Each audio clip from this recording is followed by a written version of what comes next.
Olá pessoal, tudo bem? Sou o professor Roberto Carlos, de História. Então, estou aqui para trazer a vocês, assim como eu mencionei em relação à história do Brasil, esse é um momento introdutório, ou seja, trataremos aqui de elencar, de fazer uma lista de todos os temas, que abordaremos nessa nossa caminhada aqui em torno ou acerca da história geral. Alguns aspectos que acreditamos serem pertinentes, não só pertinentes, com algumas observações interessantes a respeito desses temas voltados, organizados e direcionados para as provas do Enem. Então a ideia é contemplarmos toda a objetividade que o Enem sugere nesses conteúdos, de forma, já que é um trabalho intensivo, são aulas com duração curta, então a cada tema, a cada aula, a gente precisa dar conta então de todas as possibilidades ou tentar abarcarmos todas as possibilidades daquilo que possa vir a ser contemplado no Enem. Então, a história geral, a gente, óbvio, se pensarmos, então, começaremos por onde, História geral. As primeiras civilizações,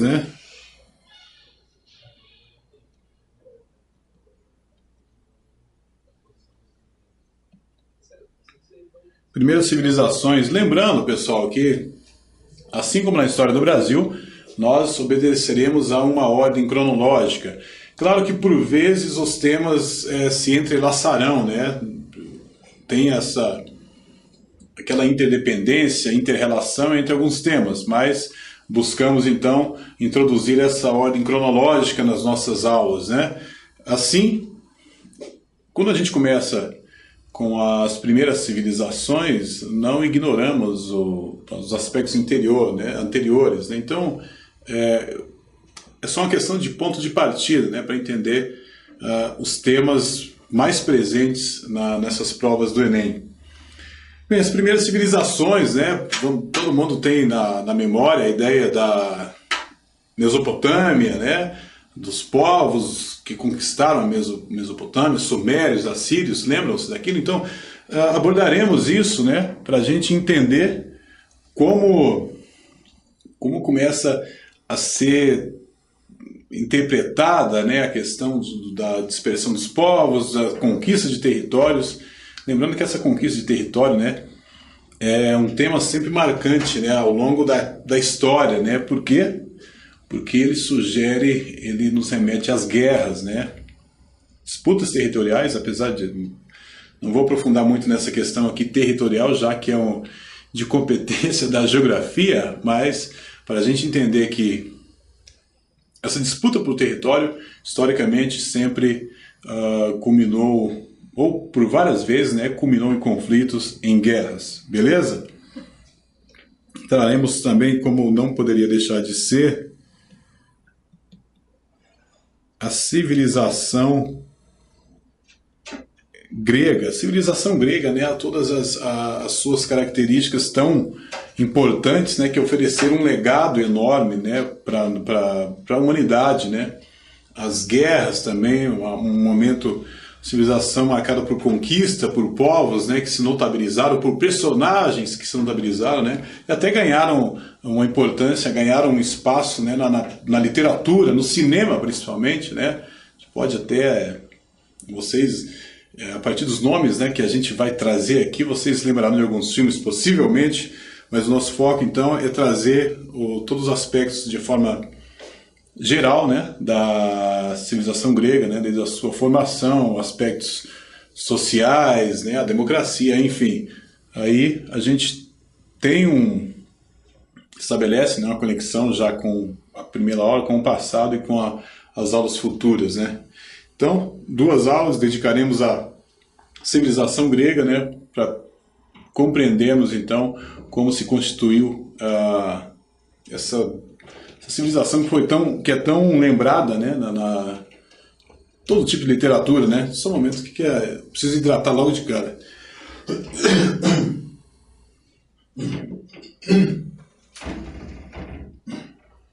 Galera, voltei. Questão de... Ainda sobre civilização grega, né? Então foi isso. Algumas guerras importantes, né, nesse período, todas girando em torno também de conquistas, né, territoriais. A gente vai trazer, então, também já nessa sequência cronológica antiga, Roma Antiga, né, que terá também, dispensaremos dois momentos, duas aulas, né, para abordarmos então Roma Antiga, né, com todos os seus grandes imperadores, Roma também a Roma Antiga com um legado extremamente relevante, né, para a humanidade, influenciou, né, para gerações, a influência para gerações futuras. Assim, a gente tem nessa transição, né, desde a ascensão do Império Romano, a própria queda do Império Romano, o que vem depois o período importante, né, da queda do Império Romano? Temos a Idade Média. São temas muito, como todos, mas esses ganham uma importância muito maior, até pela própria duração. A Idade Média que terá também duas aulas, né, para que possamos discutir alguns aspectos da Idade Média, tais como a relação, né, da Igreja Católica naquele momento, o poder da Igreja Católica, o feudalismo, né, a estrutura econômica, social, as relações de trabalho durante o feudalismo, até a gente tem, só um momento, por favor, a gente tem um momento desde a Alta Idade Média, né, quando o feudalismo se estabelece juntamente com a Igreja Católica, né, configurando o poder daquela época, até a Baixa Idade Média, que já é o declínio, o fim da Idade Média, por algumas questões que também abordaremos aqui, as causas, né, dessa crise, né, vamos chamar assim, da Idade Média, que na verdade é a crise do feudalismo, né, que decreta o fim da Idade Média. Se decreta o fim da Idade Média, aí sim, todos, acredito que vocês tenham isso claro. O que ocorre, né, após o fim da Idade Média? Decreta o quê? Decreta o Renascimento. Traremos como renascimento cultural, trazendo o sentido de cultura bem amplo, né, já que trata-se também do renascimento da ciência, né, da retomada da ciência para a explicação, né, para alguns fenômenos, né, coisa que a Igreja mantinha do seu jeito, né, aquelas explicações. Bem, abordaremos, é um tema bem interessante. O Renascimento cultural, então, traz essa ruptura com aquele momento da Idade Média, beleza? Nessa sequência aqui nós temos, então, os estados modernos, né, que a gente vai entender a composição de como surgem, né, por que surgem, ali com a ideia de Portugal, os regimes absolutistas, né, que são a característica principal, monárquicos, absolutistas, né, o poder central na figura do rei, e toda uma estrutura jurídica criada, estrutura de impostos, algumas faces, né, dos estados modernos, né. Dispensaremos também duas aulas para esse tema, né, tema também um dos importantes, né, nessa trajetória, o que os estados modernos também determinam, né, já que a ideia da expansão marítima é também um acontecimento, né, uma sequência tão importante derivada, né, da formação desses estados modernos, né, aí o processo de expansão marítima, de descoberta ou conquista, né, como queiram, conquista de novos territórios. O renascimento cultural, né, então está nesse pacote aí, nessa composição. Os estados modernos e o renascimento cultural estão muito próximos, né? Aí no aspecto religioso, né, Reforma Protestante. Reforma Protestante, vocês, a quem remete, né? Isso, Martinho Lutero, luteranismo, né? Suas reformas transformando também, impondo o que? Essa reforma protestante, né? Tem interferências diretas, né? Sobre como o modo que a Igreja Católica trazia, conduzia, né, sua atuação, né, na sociedade. Então, a reação católica ou reação da Igreja Católica, esse é mais um tema que traremos, né, para que a gente possa entender essa fase de transição, né, o poder extremamente atuante da Igreja na Idade Média, e aí surge então esse ligeiro enfraquecimento da Igreja Católica e a sua reação, ou seja, aquela contra-reforma, né, da Igreja Católica. Entenderemos como isso ocorreu. Nessa sequência, então, já damos um salto lá para as revoluções inglesas. Que foram essas revoluções, né, a importância delas, Revolução Industrial, cada aspecto, né, cada contexto histórico, momento em que a Inglaterra vivia e como esses momentos se desenrolar, né, dos fatos, culminaram então nessas revoluções, também marcos importantíssimos, né, para a história, né, do mundo, né, as consequências, os desdobramentos, né, como eu sempre gosto de falar, os desdobramentos que teve, né, que tiveram essas revoluções sobre todo o planeta, né? Então, extremamente importante. Também nesse contexto, esse já século XVIII, o Iluminismo, gente. Então, o Iluminismo, no século XVIII, conhecido também como o século das luzes, né? Em contraposição aqui à Idade Média, que foi o século das trevas, né? Um século, ou a Idade das Trevas, um século não, a Idade Média teve uma duração maior, né? Mas a Idade das Trevas, né? E aí surge o Iluminismo também e ganha esse carinhoso apelido de século das luzes, né? Quando surgem os grandes pensadores, né? Com grandes ideias, com ideias que faziam oposição, na verdade, àquelas monarquias absolutistas, né? Da figura de John Locke, Montesquieu, Voltaire, Rousseau, grandes, fantásticos, né, personagens intelectuais com o poder das ideias, né, e na ideia de relacionar, traremos também o iluminismo. O que iluminismo tem a ver, que relação tem aqui com o Brasil? Iluminismo século XVIII. Bem, eu mencionei, né, naquela outra introdução, né, sobre a história do Brasil, as revoltas aqui, as conjurações.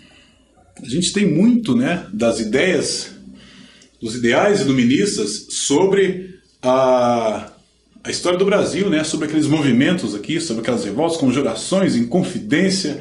Então, isso que é bacana, muito, eu vejo isso como muito interessante, você poder relacionar esses acontecimentos, né, de ordem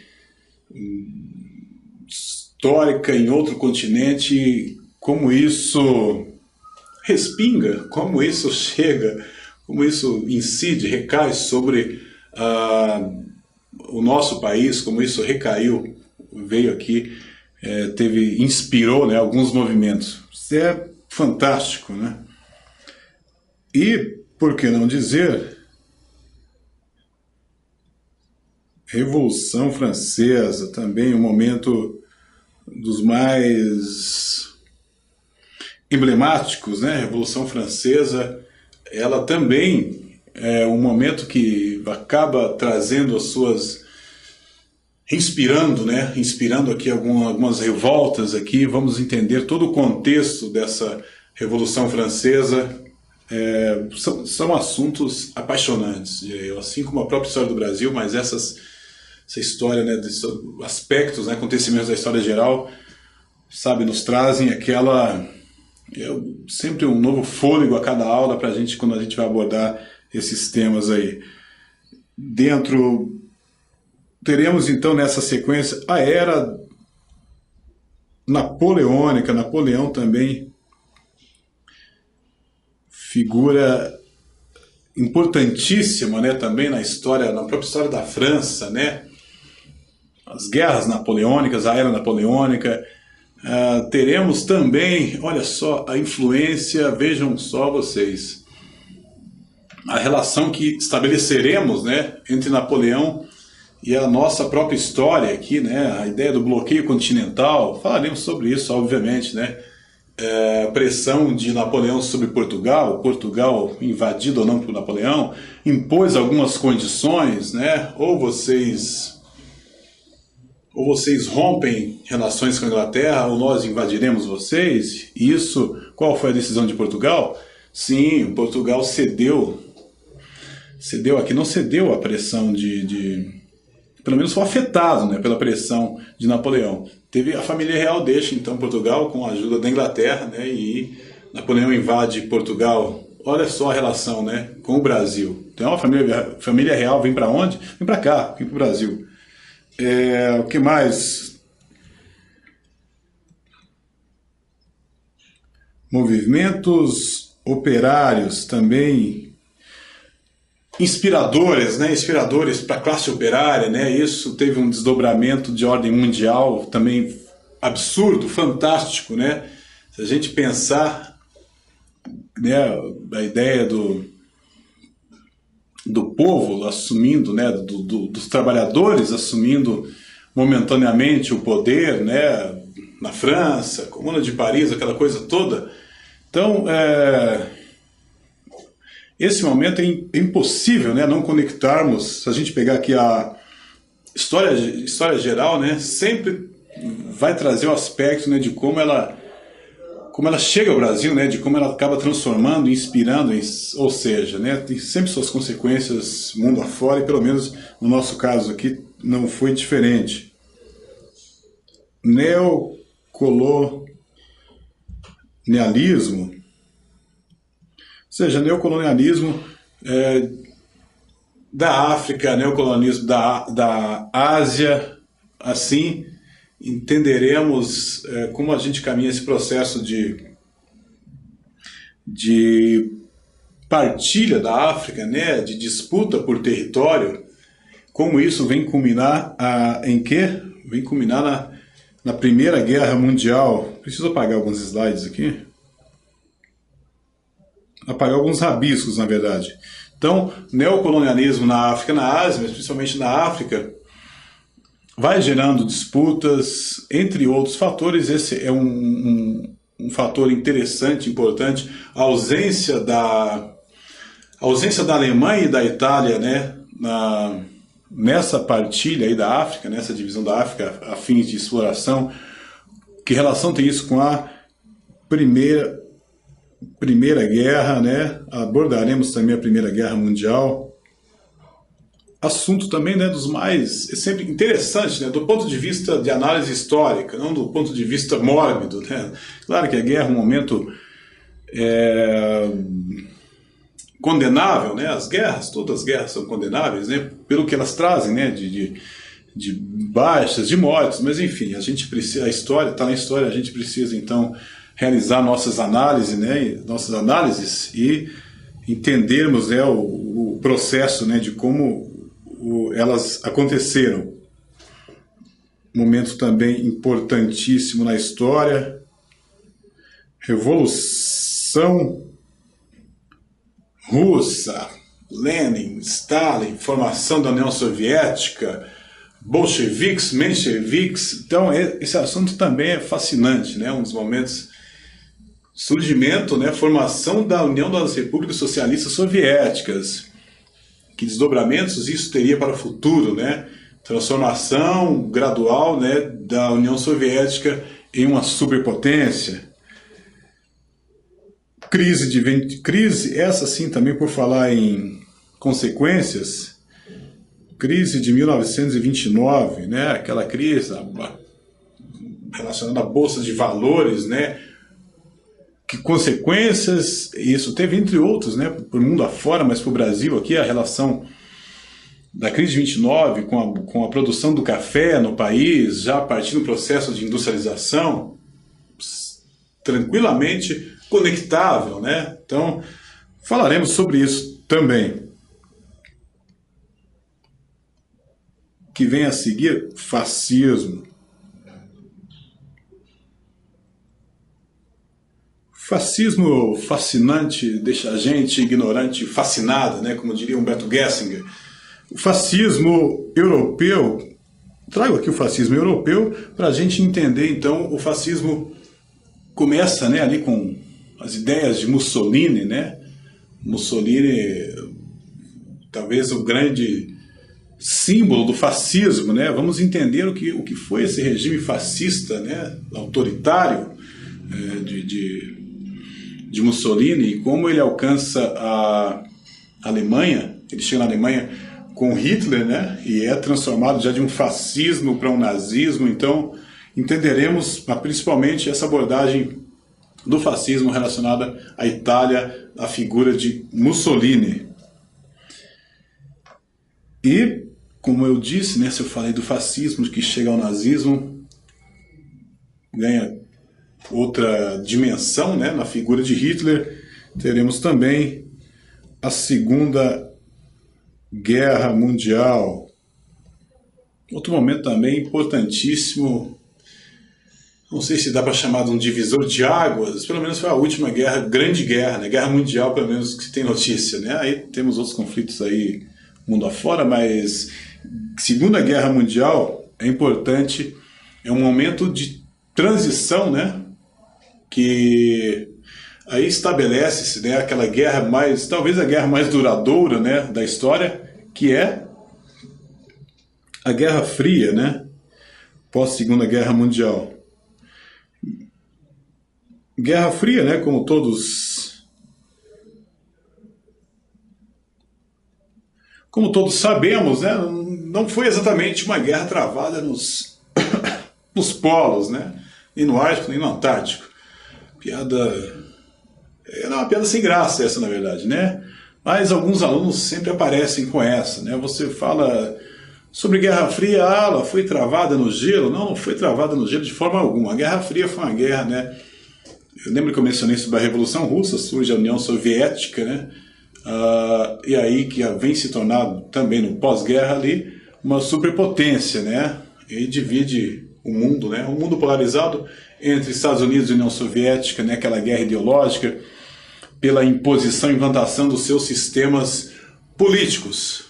Essa foi a Guerra Fria, uma guerra chamada de paz armada, guerra santa. Bem, toda guerra sempre aumenta a tecnologia, seja ela guerra santa, quente, morna ou fria. Já dizia Renato Russo. É isso, Guerra Fria, então, foi a guerra mais duradoura, porque apesar de não ter sido uma guerra na prática, né, de conflitos pelo menos armados, né, reais, ela foi uma guerra ideológica e durou, então, teve sua duração até os idos dos anos 90 ali, né, com alguns momentos. Abordaremos, eu não posso me precipitar aqui, e o tempo também não nos permite. Guerra Fria. Depois vem o processo de descolonização da África e da Ásia. Lembra que a gente trouxe lá o neocolonialismo na África e na Ásia, e vem esse processo aí de descolonização, né, que rumo tomam esses países, né, outrora colonizados, que também é um processo de alguns genocídios, né, em torno dessa história também triste, né, em torno da África. Então, temas também dos mais interessantes, né, que ficam para a memória, que ficam para a história, na verdade, né. Temos aqui o fim da União Soviética, né? E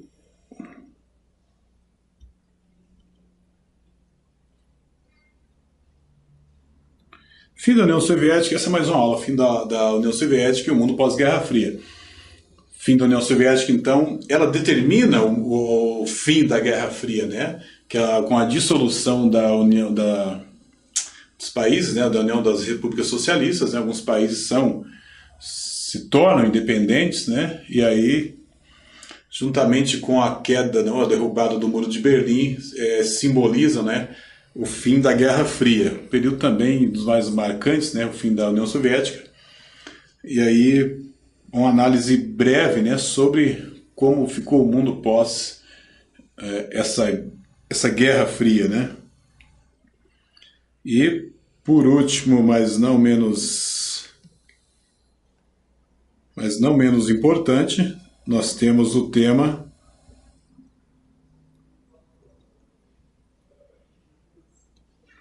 globalização. O que é a globalização? As fases da globalização, então, essas transformações de ordem econômica, essa maior conexão entre países, entre empresas, em suas formas de...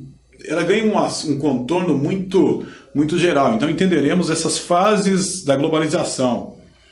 Existe um marco inicial, claro, da globalização. Há quem se refira à globalização lá desde o período da expansão marítima, isso também, mas não traremos esse tipo de abordagem, não que a desconsideremos, mas então traremos algo mais contemporâneo, né, sobre a globalização, ainda que tenha algumas fases, né, não tem um ponto de partida exato, né, que é um processo gradual, né, a partir de algumas inovações tecnológicas, né, o avanço, emprestando o conceito lá de Milton Santos, lá da geografia, o meio técnico, científico, informacional, né, isso compõe a própria globalização. Entenderemos, então, todas as fases, né, e de como de que efeitos ela traz, né, no planeta, de ordem econômica. A globalização não é um processo econômico, né, ela carrega consigo a ideia de transformações culturais.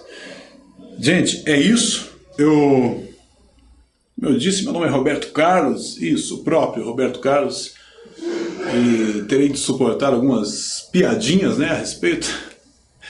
Brincadeira, gente. Então, o trabalho é esse. Temos um caminho, né, pela frente, um caminho que eu espero que seja produtivo, satisfatório, que seja bacana.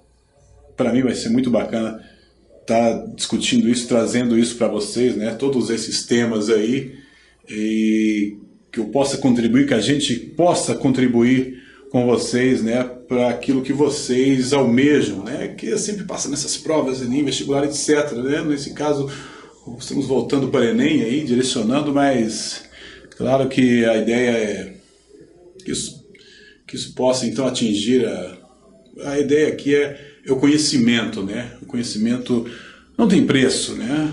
Então, a ideia é sempre de relacionar, como eu disse, eu vou insistir nisso o tempo todo, né? A ideia é de correlacionar esses acontecimentos de ordem mundial com os acontecimentos no Brasil, não só no Brasil, aí você desdobra, né? Isso aqui teve influência em determinado mandato lá aqui na América do Sul, outro na Europa, o que aconteceu no Brasil também que tem efeitos, ou seja, o que a gente pode estabelecer de conexões nessa sucessão, né, de acontecimentos que a história, né, nos apresenta. Beleza, gente? Então conto com vocês nessa longa caminhada aí, mas que seja uma caminhada agradável também. Beleza? Grande abraço e até a próxima, aquela primeira aula ali, quando criaremos, então, estabeleceremos de fato esse contato, né? Iremos aprofundando esse contato com o conhecimento. Beleza? Até a próxima. Valeu!